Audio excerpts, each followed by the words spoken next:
जय हिंद एवरीबॉडी। आज के सेशन में आपका बहुत बहुत स्वागत है। आज हम पढ़ने वाले हैं चंद्रयान के बारे में, चंद्रयान 3 टू बी प्रिसाइज, जो कि 23 अगस्त को जिसने हिस्ट्री क्रिएट की है by soft landing on the south pole of the moon. तो आज इसके पेलोड्स की हम बात करेंगे। सो बिना टाइम वेस्ट किए लेट्स स्टार्ट। सबसे पहले अगर हम चंद्रयान 3 की बात करें और मून पे सॉफ्ट लैंडिंग की बात करें तो यूएसए, यूएसएसआर और चाइना, ये ऐसे 3 देश हैं जो इंडिया से पहले मून पे सॉफ्ट लैंडिंग कर चुके हैं। जब हम सॉफ्ट लैंडिंग की बात करते हैं तो सबसे पहले बात करें कि सॉफ्ट लैंडिंग एक्चुअली होती क्या है। Let us discuss this thing. Soft landing का बहुत ही सिंपल सा मीनिंग होता है। इसका मतलब होता है किसी भी सरफेस पे, किसी भी हार्ड सरफेस पे बहुत ही जेंटली और कंट्रोल स्पीड पे लैंड करना। इस तरीके से लैंड करो ताकि जो कि स्पेसक्राफ्ट है या फिर इस हमारे केस में जो विक्रम लैंडर है, जो कि इंस्ट्रूमेंट है, एक साइंटिफिक इंस्ट्रूमेंट है, उसको कोई भी हानि ना पहुंचे। चंद्रयान 2 में यही गलती हुई थी। सॉफ्ट लैंडिंग की जगह हार्ड लैंडिंग हो गई थी और कहीं ना कहीं उसका बहुत ज़्यादा डैमेज हो गया था। तो सॉफ्ट लैंडिंग अपने आप में एक बहुत ही बड़ी स्पेस टेक्नोलॉजी में अचीवमेंट मानी जाती है, जो कि 23 अगस्त में इंडियन स्पेस रिसर्च ऑर्गेनाइजेशन ने करके दिखाई है। लेकिन इसमें जो सॉफ्ट लैंडिंग वाला पोर्शन है, इसमें एक और इम्पॉर्टेंट चीज़ आती है कि इंडिया ने, if we just talk about it, तो साउथ पोल पे मून के सॉफ्ट लैंडिंग करवाई है। कोई भी अभी तक साउथ पोल पे मून पे नहीं पहुंचा है। जब पे हम सॉफ्ट लैंडिंग की बात करते हैं, यूएसए, यूएसएसआर और चाइना ने भी हालांकि फार साइड पे भेजने की कोशिश की है, लेकिन साउथ पोल से थोड़ा दूर है। यूएसए और यूएसएसआर की अगर हम बात करें तो लगभग मून के इक्वेटर के आसपास उन्होंने सॉफ्ट लैंडिंग करवाई थी। तो इंडिया ने फर्स्ट जो यहाँ पे अकम्पलिशमेंट किया है, डैट इज़ कि पहला जो सॉफ्ट लैंडिंग है हमने साउथ पोल पे करवाया है। अब हम बात करें कि ये इतना खास क्यों है और ये इतना मुश्किल क्यों था। सॉफ्ट लैंडिंग तो हमने बात कर ली क्या होती है, अब ये इतना मुश्किल क्यों था। यहाँ पे सबसे बड़ी जो बात है कि अगर हम इक्वेटर की बात करें मून पे, तो वहाँ पे खड्डे बहुत कम हैं और कंपैरेटिवली जो वहाँ पे लैंड है वो that is flatter. Flatter land की वजह से वहाँ पे किसी भी लैंडर को या इंस्ट्रूमेंट को लैंड करवाना कंपैरेटिवली इजी हो जाता है।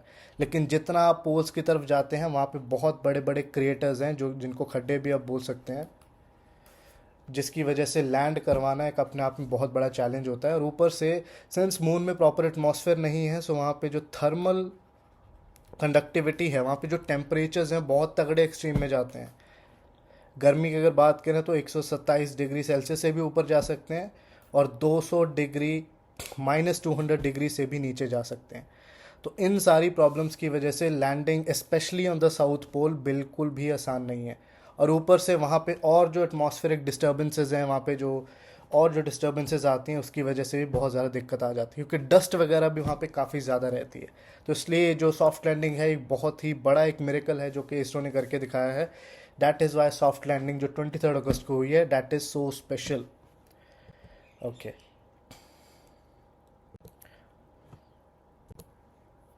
जैसे कि आप यहाँ पे देख सकते हो, मैंजिनस सी और सिम्पेलियस एन। If I just write it, मैंजिनस सी, मैंजिनस सी एंड सिम्पेलियस एन, ये दो ऐसे क्रेटर्स हैं जिसके बीच में एक्चुअली में लैंड किया है हमारा विक्रम लैंडर। ये दो ऐसी चीज़ें हैं जो जो कि लैंड की हैं। अब हम इंट्रोडक्शन की बात करते हैं कि एक्चुअल में चंद्रयान 3 का जो मिशन है वो है क्या। ये चंद्रयान जो है वो थर्ड मिशन है। सेकंड हम जानते हैं कि ऑर्बिटर वो आज भी चल रहा है, लेकिन लैंडर जो है वो फेल हो चुका था। वन हमने 2008 में ऑलरेडी भेजा था, वो भी सिर्फ ऑर्बिटर ही था। चलो आगे बढ़ने से पहले लेट्स टॉक अबाउट कि एक मिशन जो कि हम दूसरे प्लैनेट पे भेजते हैं उसके कितने पार्ट्स मैक्सिमम हो सकते हैं। पहला जो पार्ट होता है डैट इज़ ऑर्बिटर। ऑर्बिटर होता है, जैसे आप वर्ड से समझ ही सकते हैं, कि जो कि पूरे प्लैनेट के चक्कर लगाता है, ऑर्बिट करता है और वहीं से सारी इन्फॉर्मेशन देने का काम करता है। सेकंड इज़ लैंडर, जो कि किसी सेलेस्टियल बॉडी, अगर आप किसी एस्ट्रॉयड की बात करें, मून की बात करें, वहाँ पे लैंड करता है और वहाँ पे एकदम बिल्कुल क्लोज जाके उसी साइट पे इंस्पेक्शन करके इंफॉर्मेशन देता है। Third is your rover. Roving का मतलब होता है बेसिकली ट्रैवलिंग। लैंडर में से ही एक इंस्ट्रूमेंट निकल के आता है जिसको हम रोवर बोलते हैं। तो थोड़ी सी सतह को यू कैन से वहाँ पे इंस्पेक्शन करता है, उसके बाद इंस्ट्रूमेंट्स होते हैं, थोड़ा सा वो ड्रिल भी कर सकता है, सैम्पल्स भी उठा सकता है, तो और ज़्यादा अच्छा एनालिसिस कहीं ना कहीं हो सकता है। सो लैंडर के साथ रोवर भी है, तो ये दो दो टेक्नोलॉजी के डेमोन्स्ट्रेशन है जो यहाँ पे इसरो ने दिखाने का काम किया है। ओके, सो इसरो के मेन मिशंस क्या हैं? मिशन अगर हम बात करें मून की, तो यहाँ पे दो मिशन है। एक तो मून में हमें अपनी टेक्नोलॉजी दिखानी है कि हम भी स्पेस में काफ़ी कुछ कर सकते हैं। दूसरे, फ्यूचर के लिए वहाँ पे काफ़ी ज़्यादा रिसर्च करनी है, सो दैट अगर कभी कॉलोनी बसानी पड़ जाए इंसानों की तो वो भी ईजी हो सके। ओके, सो एक तो हमने soft and safe and soft landing दिखानी थी, जो हमने बहुत अच्छे से कर दिया। सेकंड, रोवर रोविंग कैपेबिलिटी, वो भी बहुत अच्छे से हमने दिखाया है।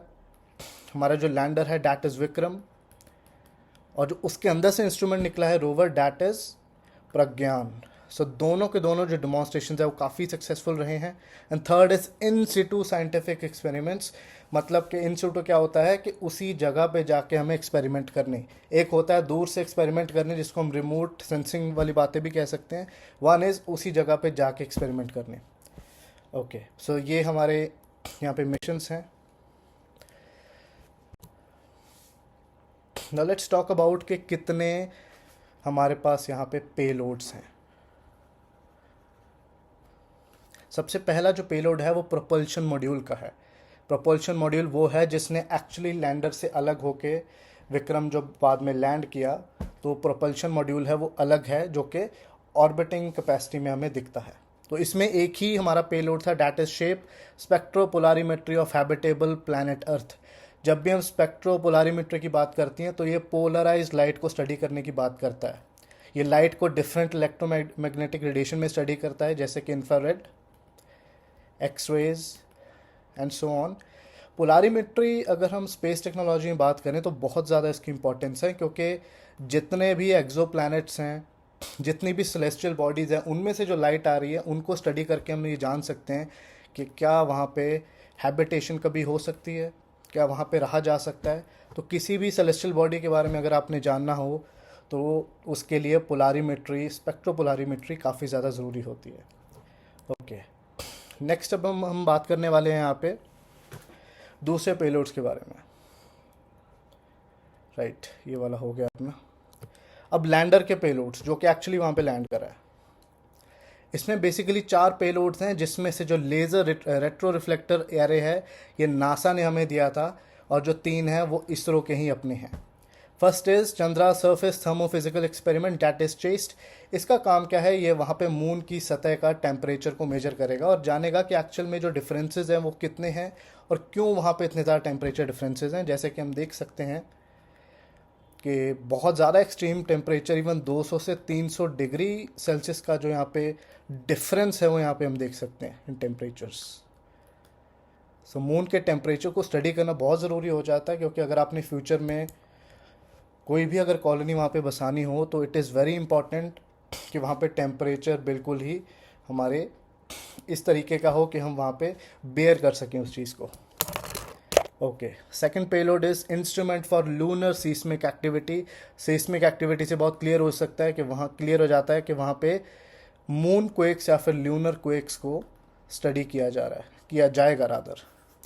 अब जो मून है वो सिकुड़ता जा रहा है, जैसे जितना हम स्टडी कर पा रहे हैं मून सिकुड़ता जा रहा है, उसकी वजह से एनर्जी रिलीज़ हो रही है, जिसकी वजह से काफ़ी ज़्यादा जो भूकंप हैं वो मून की सतह पे भी देखे जा रहे हैं, तो उसको भी कहीं ना कहीं स्टडी करेगा। ओके, थर्ड इंस्ट्रूमेंट भी काफ़ी ज़्यादा इंपॉर्टेंट इंस्ट्रूमेंट है, that is radio anatomy of moon bound hyper sensitive ionosphere and atmosphere, जिसको रंभा या फिर लैंगमुइर प्रोब भी कहा जाता है। अब ये प्लाज्मा डेंसिटी और उसकी वेरिएशंस देखेगा मून पे। अब आप यहाँ पे जानते ही होंगे, अगर नहीं जानते तो यहाँ पे ज़रूरी है जानना कि 99.9 जो विजिबल मैटर है जो पूरी यूनिवर्स में है वो प्लाज्मा से बना हुआ है। प्लाज्मा एक सुपर हीटेड आयोनाइज्ड गैस की तरह आप समझ सकते हैं। इनफैक्ट जो सोलर स्टॉर्म्स आते हैं, जो कभी कभी ऑरोरास भी क्रिएट करते हैं अर्थ की एटमॉस्फेयर में, तो काफ़ी ज़्यादा plasma solar flares even moon तक भी पहुंचाते हैं। तो मून में कितना प्लाज्मा है, इससे सोलर और लूनर इंट्रैक्शन का भी पता लगता है कि कितना सोलर स्टॉर्म्स इम्पैक्ट कर रहे हैं मून को, और भी काफ़ी चीज़ें यहाँ से हमें पता लगती हैं। तो ये भी काफ़ी ज़्यादा इम्पॉर्टेंट पेलोड यहाँ पे होने वाला है। लास्ट इज LRA, जो कि रेट्रो रिफ्लेक्टर एरे है। ये नासा ने हमें दिया है, ये चीज़ याद रखनी एग्जाम पॉइंट ऑफ व्यू से। ये लेज़र की हेल्प से एग्जैक्ट रियल टाइम डिस्टेंस देखने का काम करेगा जो कि अर्थ और मून के बीच में है। सो ये भी काफ़ी इंपॉर्टेंट है, बट याद रखना है नासा के द्वारा दिया गया है, नॉट बाय इसरो। ओके, अब हम बात करने वाले हैं रोवर के बारे में जिसका नाम है प्रज्ञान। उसमें भी दो हमारे पास जो हैं पेलोड्स हैं। ओके, तो यहाँ पे भी स्पेक्ट्रोमीटर्स हैं हमारे पास जिनका लगभग सेम ही काम होने वाला है। So first is APXS, that is alpha particle X-ray spectrometer, जिसका काम होगा मून की सतह को स्टडी करना और वहाँ पे देखना कि वहाँ की मिट्टी में कौन से केमिकल्स हैं और कौन कौन से मिनरल्स हैं। एक्सरे के थ्रू इस ल्यूनर जो उनकी सतह है उसके बारे में पता लगाया जाएगा कौन कौन से मिनरल्स वहाँ पे पाए जा रहे हैं। Next is laser induce breakdown spectroscope, LIBS भी आप इसको कह सकते हैं। अब पहला तो देखिए कि कौन कौन सी चीज़ें मौजूद हैं। सेकंड बताने वाला है कि डेंसिटी क्या है, कि एल्यूमिनियम ज़्यादा है, आयरन ज़्यादा है, या फिर कौन सी चीज़ ज़्यादा है। तो ये लेज़र के थ्रू बताएगा कि किस एलिमेंट या फिर किस मिनरल की डेंसिटी ज़्यादा या फिर कम है। ओके, अब चंद्रयान 3 के मैसिव सक्सेस के बाद हम यहाँ पे देख सकते हैं कि चंद्रयान 4 भी कहीं ना कहीं यहाँ पे डिक्लेयर हो चुका है। चंद्रयान 4 जो यहाँ पे प्रोग्राम है वो इंडिया और जापान के बीच में होने वाला है, जिसको ल्यूपेक्स कहा जाएगा। 2026 में इसको कहीं ना कहीं लॉन्च किया जाएगा, जहाँ पे प्रेजेंस ऑफ वाटर भी देखा जाएगा और ये भी देखा जाएगा कि फ्यूचर एस्ट्रोनॉट्स अगर वहाँ पे जाना चाहें तो उनके लिए कितना सही रहेगा या फिर कितना नहीं।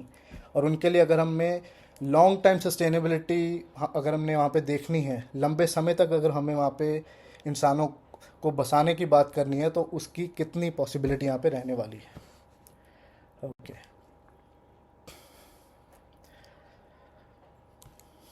इनफैक्ट ये भी यहाँ पे बहुत इंपॉर्टेंट यहाँ पे पॉइंट है कि वाटर जो है यहाँ पे, वाटर जितना अवेलेबल होगा वो स्पेस मिशंस में और भी ज़्यादा काम आएगा, क्योंकि एक तो ब्रीदिंग के लिए it can be converted to oxygen, दूसरी बात है हाइड्रोजन रॉकेट फ्यूल की भी तरह यहाँ पे इस्तेमाल हो सकता है।